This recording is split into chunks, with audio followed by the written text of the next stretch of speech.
उत्तर प्रदेश की सभी राजनीतिक पार्टियां अगले महीने होने वाले निकाय चुनाव को बेहद गंभीरता से ले रही हैं। सीधे सीधे 2024 का सेमीफाइनल माना जा रहा है, मगर ये चुनाव खासकर भाजपा के लिए प्रतिष्ठा का सवाल है। पिछले चुनाव में भाजपा ने अन्य दलों पर अपना वर्चस्व कायम किया था और इस बार इसके सामने इसे दोहराने की कड़ी चुनौती है। उत्तर प्रदेश में निकाय चुनाव की अधिसूचना जारी हो गई है। प्रदेश में 22 नवंबर से निकाय चुनाव 3 चरणों में होंगे। मतदान सुबह 7:30 से शाम 5 बजे तक होगा। उत्तर प्रदेश के राज्य निर्वाचन आयुक्त एसके अग्रवाल ने निकाय चुनाव के मतदान की तिथि घोषणा की। उन्होंने बताया कि इस बार भी मतदान ईवीएम से ही होगा। पहले चरण का मतदान 22 नवंबर, दूसरे चरण का मतदान 26 नवंबर और तीसरे चरण का मतदान 29 नवंबर को होगा। पहले चरण के मतदान में 5 नगर निगम व 71 नगर पालिका शामिल है। दूसरे चरण का मतदान 26 नवंबर को होगा, जिसमें 51 नगर निगम व नगर पालिका तथा 131 नगर पंचायत शामिल हैं।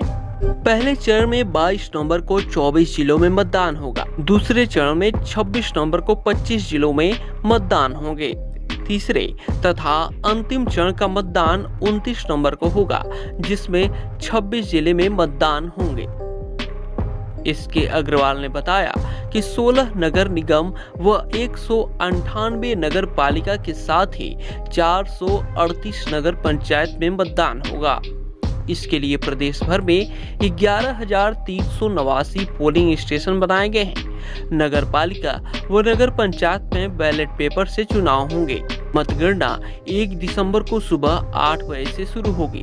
राज्य सरकार ने निर्वाचन आयोग को चुनाव कार्यक्रम भेज दिया है। आयोग ने इसी के आधार पर अधिसूचना जारी की है। इस बार 653 निकायों में 12,007 वार्डों में चुनाव होगा। मेयर की 16 सीटों, पालिका परिषद चेयरमैन की 199 तथा नगर पंचायत की 429 सीटों पर मतदान होना है। 10% मतदान केंद्रों को अति संवेदनशील श्रेणी में रखा गया है। इन केंद्रों की वीडियोग्राफी भी कराई जाएगी। नगर निगम के चुनाव ईवीएम से, जबकि नगर पालिका परिषद व नगर पंचायत के चुनाव बैलेट पेपर से होंगे। बैलेट पेपर पर प्रत्याशी की फोटो भी होगी। राज्य निर्वाचन आयुक्त एसके अग्रवाल ने बताया कि आचार संहिता लागू हो गई। अब किसी का भी ट्रांसफर, प्रमोशन व नियुक्ति पर रोक लगा दी गई है। इसी विषम परिस्थिति में राज्य निर्वाचन आयोग की अनुमति लेनी होगी। उन्होंने कहा कि इस बार निकाय चुनाव राज्य सरकार के संसाधन से होंगे। हम बाहर से फोर्स नहीं लेंगे। आज से 1 दिसंबर तक सभी जिलाधिकारी, एसपी और एसएसपी जिला छोड़कर कहीं नहीं जाएंगे। उनकी सारी छुट्टी कैंसिल कर दी गई है। प्रथम चरण का मतदान 22 नवंबर को होगा। शामली, मेरठ, हापुड़, बिजनौर, बदायूं, हाथरस, कासगंज, आगरा, कानपुर, जालौन, हमीरपुर, चित्रकूट, कौशाम्बी, प्रतापगढ़, उन्नाव, हरदोई, अमेठी, फैजाबाद, गोंडा, बस्ती, गोरखपुर, आजमगढ़, गाजीपुर, सोनभद्र में 22 नवंबर को मतदान होगा। दूसरे चरण का मतदान 26 नवंबर को होगा।